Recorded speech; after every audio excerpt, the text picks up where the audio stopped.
नमस्कार दर्शक बंधु जय जगन्नाथ। आज हूँ जून 4 तारिख बुधवार। आसतु नजर पकईबा आज दिन 20टी प्रमुख खबर गुड़िक उपरे। परवर्ती खबर ग्राहकों एवं क्षीर दर बढ़ाइब नहीं ओमफेड। एने सूचना देइछंती ओमफेड परिचालना निर्देशक विजय अमृता कुलांगे।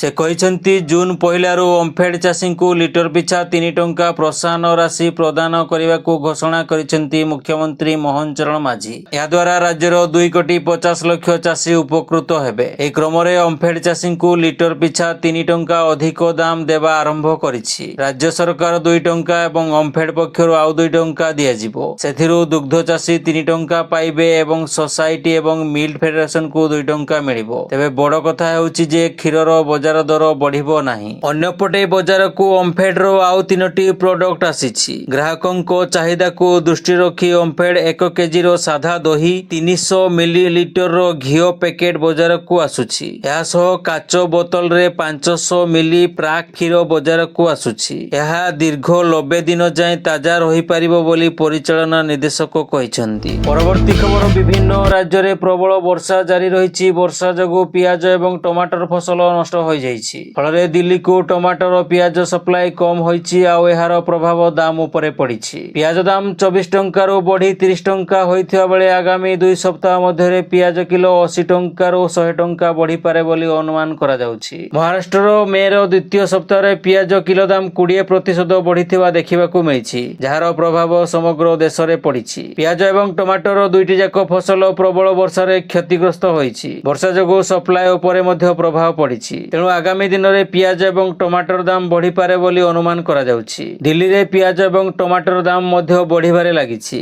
तेबे गत 2 दिन मध्य दिल्ली रे पियाज और टमाटर दाम 40 रु 50% बढ़िछि। टमाटर किलो खुचरा दाम 20 टंका प्रति किलो होइथिबा बेले जून 2 तारिख रे यह बढ़ी किलो प्रति 35 टंका हो जाइथिला। दर्शक बंधु चैनल टी को जदि एबे जाय सब्सक्राइब करनाहंती तेबे सब्सक्राइब करी पाखर थिबा ऑल बेल नोटिफिकेशन आइकन टी को दबाई दियंतु, जाहा फल रे प्रत्येक दिन सर्वप्रथमे आपण ताजा खबर गुडी को जानि परिबे। एवं वीडियोटी आपण केउ जिल्लारो देखुछंती कमेंट माध्यम रे जणांतु। परवर्ती खबर सहरांचल ट्राफिक पोस्ट निकट डिवाइडर रे तुलसी गछ लगाइबा को राज्य सरकार को गृह निर्माण एवं नगर उन्नयन मंत्री कृष्णचंद्र महापात्र परामर्श दैछंती। एनै से सबु पौर प्रशासन को निर्देश दैछंती। आसंता 20 तारिख दिन एही अभियान रे व्यापक भाव रे सहभागिता हेबा को मंत्री परामर्श दैछंती। गणमाध्यम रो प्रतिनिधि को प्रतिक्रिया देई श्री महापात्र कहिसंती, रास्ता रे जिबा समय रे भिड़ समय रे हमकु ट्राफिक रे अटकिबाकू पड़ुछि। डिवाइडर रे विभिन्न प्रकार गछ लागुछि। एठारे तुलसी गछ लागिले आहुरी भलो हेबो। तुलसी गछ लागिले ट्राफिक रे किछि समय पय अटकुथिबा लोकंको भलो अम्लजान मिलि पारिबो। आध्यात्मिक दृष्टिकोणरू तुलसी रो महानता रहिछि। अम्लजान देउथिबा गछ गुडीक मध्य रे एहार मध्य श्रेष्ठता अछि। वायुमंडल रे अम्लजान रो मात्रा बढ़ाइबारे सहायक हेबो। तेणु ट्राफिक निकट डिवाइडर रे तुलसी गछ लगाइबा पय पदक्षेप निया जाइछि। परवर्ती खबर राज्यर प्रत्येक ग्राम पंचायत रो 10 जन हिताधिकारी को गृह योजना रे पक्का घर जोगाई दियाजिबो। ए योजना राज्य सरकार को वर्ष पूर्ति अवसर रे कार्यकारी हेबो। पंचायत राज विभाग एही बड़ घोषणा करिछि।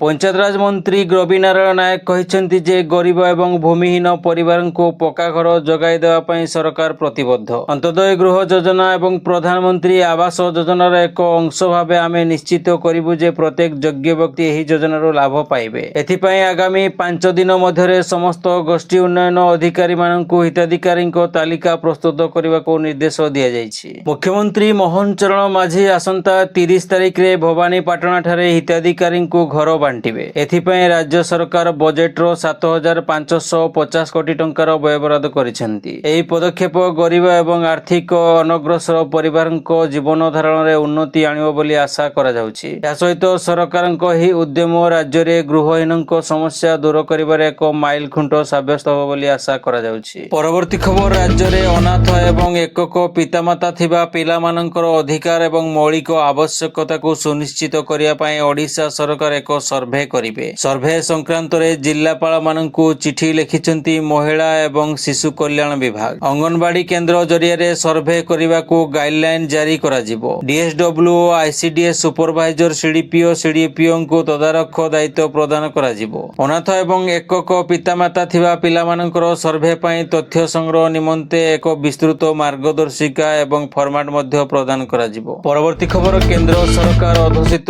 ଖାଦ୍ୟ ତେଲ ଉପରେ ଆମଦାନୀ ଶୁଳ୍କ 10% ହ୍ରାସ କରିବାକୁ ଘୋଷଣା କରିଛନ୍ତି।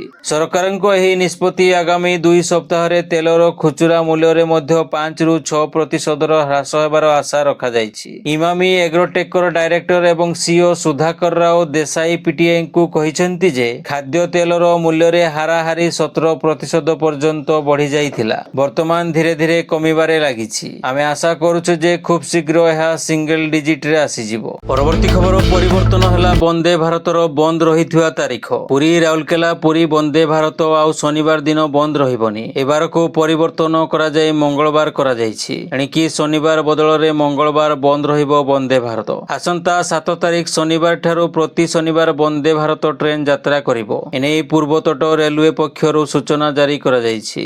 ପରବର୍ତ୍ତୀ ଖବର, ମୁଖ୍ୟମନ୍ତ୍ରୀ ମୋହନ ଚରଣ ମାଝୀ ମଙ୍ଗଳବାର ଦେବଗଡ଼ ଜିଲ୍ଲା ଗସ୍ତରେ ଯାଇ ପ୍ରାୟ 205 କୋଟି ଟଙ୍କା ମୂଲ୍ୟର 15ଟି ବିଭିନ୍ନ ଜନ କଲ୍ୟାଣକାରୀ ପ୍ରକଳ୍ପର ଉଦ୍ଘାଟନ ଏବଂ ଭିତ୍ତିପ୍ରସ୍ତର ସ୍ଥାପନ କରିଛନ୍ତି। ଏଥିସହ ଦେବଗଡ଼ ଜିଲ୍ଲା ପାଇଁ 300 ଶଯ୍ୟା ବିଶିଷ୍ଟ ନବନିର୍ମିତ ଡାକ୍ତରଖାନାକୁ ମୁଖ୍ୟମନ୍ତ୍ରୀ ଉଦ୍ଘାଟନ କରିଛନ୍ତି। ପ୍ରକଳ୍ପଗୁଡ଼ିକ ମଧ୍ୟରେ 11ଟି ସ୍ୱାସ୍ଥ୍ୟସେବା ପ୍ରକଳ୍ପ ଏବଂ 4ଟି ଶିକ୍ଷା ଭିତ୍ତିଭୂମି ଉନ୍ନତିକରଣ ପ୍ରକଳ୍ପ ରହିଛି। ଏହି ଅବସରରେ ରାଜ୍ୟର ସମସ୍ତ କେନ୍ଦୁପତ୍ର ତଳାଳି ଏବଂ ବନ୍ଧାଳିଙ୍କ ପାଇଁ 41 କୋଟି 17 ଲକ୍ଷ ଟଙ୍କାର ସହାୟତା ରାଶି ମୁଖ୍ୟମନ୍ତ୍ରୀ ଘୋଷଣା କରିଥିଲେ। ଏଥିରେ କେନ୍ଦୁପତ୍ର ତଳାଳିଙ୍କ ଚପଲ ପାଇଁ 160 ଟଙ୍କା, କେରି ସଂଗ୍ରହ କପଡ଼ା ପାଇଁ 200 ଟଙ୍କା, ତଳାଳି ଏବଂ ସିଜନାଲ ଷ୍ଟାମ୍ପଙ୍କ ଟୋପି ପାଇଁ 100 ଟଙ୍କା, ବନ୍ଧାଳିଙ୍କ ମଶାରୀ ଏବଂ କମ୍ବଳ ପାଇଁ ଜଣକ ପିଛା 700 ଟଙ୍କା ପ୍ରଦାନ କରାଯିବ। ଏହାଦ୍ୱାରା ରାଜ୍ୟର ପ୍ରାୟ 9 ଲକ୍ଷ କେନ୍ଦୁପତ୍ର ତଳାଳି ଏବଂ ବନ୍ଧାଳି ଏବଂ ସିଜନାଲ ଷ୍ଟାଫ୍ ଉପକୃତ ହେବେ। ପରବର୍ତ୍ତୀ ଖବର, ହୀରାକୁଦ ଜଳଭଣ୍ଡାରକୁ ଏବେ ଆସିପାରିବେ ପର୍ଯ୍ୟଟକ। ହଟିଲା କଟକଣା। ନିଷିଦ୍ଧାଞ୍ଚଳକୁ ଛାଡ଼ି ବାକି ସ୍ଥାନ ବୁଲିପାରିବେ ପର୍ଯ୍ୟଟକ। ଅପରେସନ ସିନ୍ଦୁର ସମୟରେ ହୀରାକୁଦ ଜଳଭଣ୍ଡାରରେ ସୁରକ୍ଷା ପାଇଁ କଟକଣା ଲଗାଯାଇଥିଲା। ଏହି କଟକଣା ହଟିବା ନେଇ ଜିଲ୍ଲାପାଳ ସୂଚନା ଦେଇଛନ୍ତି। ଅପରେସନ ସିନ୍ଦୁର ପାଇଁ ଲାଗିଥିବା ଏହି କଟକଣା ଯୋଗୁଁ ପର୍ଯ୍ୟଟକ ହୀରାକୁଦ ବୁଲିବାକୁ ଯାଇପାରୁନଥିଲେ, କିନ୍ତୁ ବର୍ତ୍ତମାନ ଏହି କଟକଣାକୁ ହଟାଇ ଦିଆଯାଇଛି।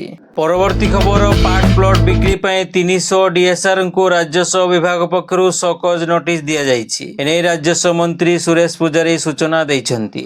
ମନ୍ତ୍ରୀ କହିଛନ୍ତି, ଭୁଲ କାମ ପାଇଁ କାର୍ଯ୍ୟାନୁଷ୍ଠାନ ଗ୍ରହଣ କରାଯାଇ ସାରିଲାଣି। ଅନେକ ଅଫିସର ଜେଲରେ ଅଛନ୍ତି। ତହସିଲଦାର କର୍ମଶାଳା ସରିଲେ ଡିଏସ୍ଆର କର୍ମଶାଳା ହେବ।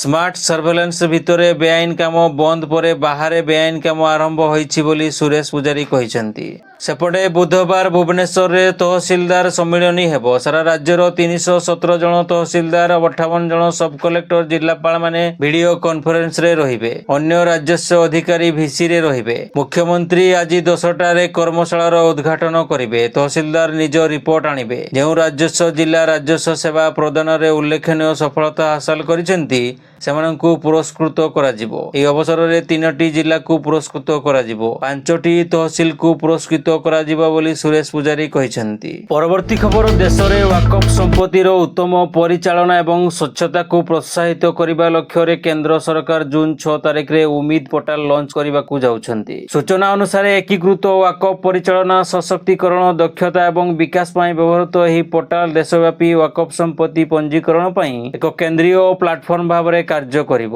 ଏନେଇ ଜାତୀୟ ଗଣମାଧ୍ୟମରେ ଖବର ପ୍ରକାଶ ପାଇଛି। ପୋର୍ଟାଲ ଶୁଭାରମ୍ଭ ହେବାର 6 ମାସ ମଧ୍ୟରେ ସମସ୍ତ ୱାକଫ୍ ସମ୍ପତ୍ତି ଏଥିରେ ପଞ୍ଜୀକୃତ ହେବ। ସମ୍ପତ୍ତିର ଲମ୍ବ, ପ୍ରସ୍ଥ ଏବଂ ଜିଓଟେଗ୍ ହୋଇଥିବା ସ୍ଥାନ ସମେତ ବିସ୍ତୃତ ବର୍ଣ୍ଣନା ରହିବା ବାଧ୍ୟତାମୂଳକ ହେବ। ମହିଳାଙ୍କ ନାମରେ ପଞ୍ଜୀକୃତ ସମ୍ପତ୍ତି ୱାକଫ୍ ଭାବରେ ଘୋଷିତ ହେବାକୁ ଯୋଗ୍ୟ ହେବ ନାହିଁ। ୱାକଫ୍ ସମ୍ପତ୍ତିର ପ୍ରାଥମିକ ହିତାଧିକାରୀଙ୍କ ମଧ୍ୟରେ ମହିଳା, ପିଲା ଏବଂ ସମାଜର ଆର୍ଥିକ ଦୁର୍ବଳ ବର୍ଗ ଅନ୍ତର୍ଭୁକ୍ତ ହେବେ। ପରବର୍ତ୍ତୀ ଖବର, ଆଗକୁ ସ୍କୁଲରେ ପ୍ରଥମ ଶ୍ରେଣୀରୁ ଛାତ୍ରଛାତ୍ରୀମାନଙ୍କୁ ଦିଆଯିବ ମିଲିଟାରୀ ଟ୍ରେନିଂ। ନିକଟରେ ଭାରତ ପାକିସ୍ତାନ ଭିତରେ ବିବାଦ ପରେ ଏବେ ମହାରାଷ୍ଟ୍ର ସରକାରଙ୍କ ବଡ଼ ନିଷ୍ପତ୍ତି। ଏନେଇ ବଡ଼ ଘୋଷଣା କରିଛନ୍ତି ମହାରାଷ୍ଟ୍ରର ଶିକ୍ଷାମନ୍ତ୍ରୀ ଦାଦା ଭୁସେ। ସେ କହିଛନ୍ତି, ପିଲାମାନଙ୍କ ମନ ଭିତରେ ଦେଶଭକ୍ତିର ଭାବନା, ଅନୁଶାସନ ଆଣିବା ଦରକାର। ଏହାକୁ ଅଭ୍ୟାସରେ ପରିଣତ କରିବା ପାଇଁ ମହାରାଷ୍ଟ୍ରରେ ପ୍ରଥମ ଶ୍ରେଣୀରୁ ଛାତ୍ରଙ୍କୁ ସାମରିକ ପ୍ରଶିକ୍ଷଣ ଦିଆଯିବ। ମହାରାଷ୍ଟ୍ରର ଶିକ୍ଷାମନ୍ତ୍ରୀ ଏହା ମଧ୍ୟ କହିଛନ୍ତି, ପିଲାମାନଙ୍କୁ ପ୍ରଶିକ୍ଷଣ ଦେବା ପାଇଁ ଅବସରପ୍ରାପ୍ତ ସୈନିକଙ୍କ ସାହାଯ୍ୟ ନିଆଯିବ। ଛାତ୍ରଙ୍କୁ ପ୍ରଥମ ଶ୍ରେଣୀରୁ ପ୍ରାରମ୍ଭିକ ସେନା ପ୍ରଶିକ୍ଷଣ ଦେବାର ନିଷ୍ପତ୍ତି ନିଆଯାଇଛି। ଏଥିରେ ଦେଶ ପ୍ରତି ପ୍ରେମ ସୃଷ୍ଟି କରିବାରେ ସାହାଯ୍ୟ ମିଳିବ ଏବଂ ଛାତ୍ରଙ୍କୁ ଏଥିରେ ଖୁବ୍ ସାହାଯ୍ୟ ମିଳିବ। ମିଳିଥିବା ସୂଚନା ଅନୁସାରେ ରାଜ୍ୟର ମୁଖ୍ୟମନ୍ତ୍ରୀ ଦେବେନ୍ଦ୍ର ଫଡନବିସ୍ ମଧ୍ୟ ପ୍ରସ୍ତାବ ଉପରେ ସକାରାତ୍ମକ ପ୍ରତିକ୍ରିୟା ଦେଇଛନ୍ତି। ପରବର୍ତ୍ତୀ ଖବର, ଦୁର୍ଘଟଣା କମାଇବା ବାହାନାରେ ପୁଲିସକୁ ଗାଡ଼ି ଯାଞ୍ଚର ଅତିରିକ୍ତ କ୍ଷମତା ଦେବା ପ୍ରସ୍ତାବକୁ ନିହାତି ନିନ୍ଦନୀୟ ବୋଲି କହିଛନ୍ତି ଘରୋଇ ବସ୍ ମାଲିକ ସଂଘ। ପରିବହନ ବିଭାଗକୁ ସ୍ଥାଣୁ କରିବା ପାଇଁ ଏହା ଏକ ସୁନିଶ୍ଚିତ ଷଡ଼ଯନ୍ତ୍ର। ମୁଖ୍ୟ ସମସ୍ୟା ହେଉଛି ବାରମ୍ବାର ଯାଞ୍ଚ ଯୋଗୁଁ ଯାତ୍ରୀବାହୀ ବସ୍ ହିଁ ହଇରାଣ ହେବେ। ଏଭଳି ଅଭିଯୋଗ ଆଣିଛି ଅଲ୍ ଓଡ଼ିଶା ଘରୋଇ ବସ୍ ମାଲିକ ସଂଘ। ଏହି ପ୍ରସ୍ତାବର ପୁନଃ ନିଷ୍ପତ୍ତି ପାଇଁ ସଂଘ ଦାବି କରିଛି। ନଚେତ୍ ଆଗକୁ ସବୁ ଯାତ୍ରୀବାହୀ ବସ୍ ମାଲିକ ଆନ୍ଦୋଳନକୁ ଓହ୍ଲାଇବେ ବୋଲି ସଂଘ ଚେତାବନୀ ଦେଇଥିବା ଜଣାପଡ଼ିଛି। ଏହା ପୂର୍ବରୁ ଏଭଳି ନିର୍ଦ୍ଦେଶର ପୁନର୍ବିଚାର କରିବାକୁ ରାଜ୍ୟ ସରକାରଙ୍କୁ ଅନୁରୋଧ କରିଛି ସଂଘ। ପରବର୍ତ୍ତୀ ଖବର, ଯୋଜନା ଏବଂ ସଂଯୋଗ ବିଭାଗର ଗୋଟିଏ ଚିଠି ପ୍ରଶାସନିକ ସ୍ତରରେ ବଡ଼ ହଲଚଲ ସୃଷ୍ଟି କରିଛି। କଥାଟି ହେଲା, ବାବୁଙ୍କ ପ୍ରଦର୍ଶନ ଉପରେ କଡ଼ା ନଜର ରଖିବେ ସରକାର। କିଏ କାମ କରୁଛି, କିଏ ଟହଲ ମାରୁଛି, ଏହାର ମାସିକିଆ ହିସାବ ରଖିବେ ସରକାର। ସରକାରୀ ବାବୁଙ୍କ ଉପରେ କଡ଼ା ନଜର ରଖିବେ ସରକାର। କିଏ ଭଲ କାମ କରୁଛି, କିଏ କାର୍ଯ୍ୟରେ ଅବହେଳା କରି ଠକୁଛି, ତାହାର ମୂଲ୍ୟାୟନ କରିବେ ବିଭାଗୀୟ ଉପରସ୍ଥ ଅଧିକାରୀ। କାରଣ ବାବୁଙ୍କର ପ୍ରଦର୍ଶନ ରିପୋର୍ଟ ସବୁ ମାସରେ ପ୍ରସ୍ତୁତ କରାଯିବ। ଯୋଜନା ଏବଂ ସଂଯୋଜନା ବିଭାଗ ପକ୍ଷରୁ ଗତ 28 ତାରିଖରେ ସବୁ ବିଭାଗର ସଚିବ ଓ କମିଶନରଙ୍କୁ ଚିଠି ଲେଖାଯାଇଛି। ଚିଠିରେ କୁହାଯାଇଛି, ପ୍ରତି ମାସରେ ଶ୍ରେଷ୍ଠ କର୍ମଚାରୀଙ୍କୁ ଦିଆଯିବ ପୁରସ୍କାର। ବିଭିନ୍ନ ମାନଦଣ୍ଡକୁ ପୂରଣ କରୁଥିବା କର୍ମଚାରୀଙ୍କୁ ଚୟନ କରାଯିବ। ବାୟୋମେଟ୍ରିକ୍ ଉପସ୍ଥାନ ଓ ସମୟାନୁବର୍ତ୍ତିତା, ଅଶ୍ୱାସ ଜରିଆରେ ଅଧିକ ଫାଇଲ ପଠାଇ ପାରୁଥିବ, ଭଲ ଡ୍ରାଫ୍ଟିଂ କରିପାରୁଥିବେ, ଓଡ଼ିଆ ଡ୍ରାଫ୍ଟିଂରେ ଦଖଲ ଥିବ। ଏସବୁ ମାନଦଣ୍ଡ ପୂରଣ କରୁଥିବା ଅଧିକାରୀଙ୍କୁ ପ୍ରତି ମାସରେ ପୁରସ୍କୃତ କରି ଉତ୍ସାହିତ କରାଯିବ।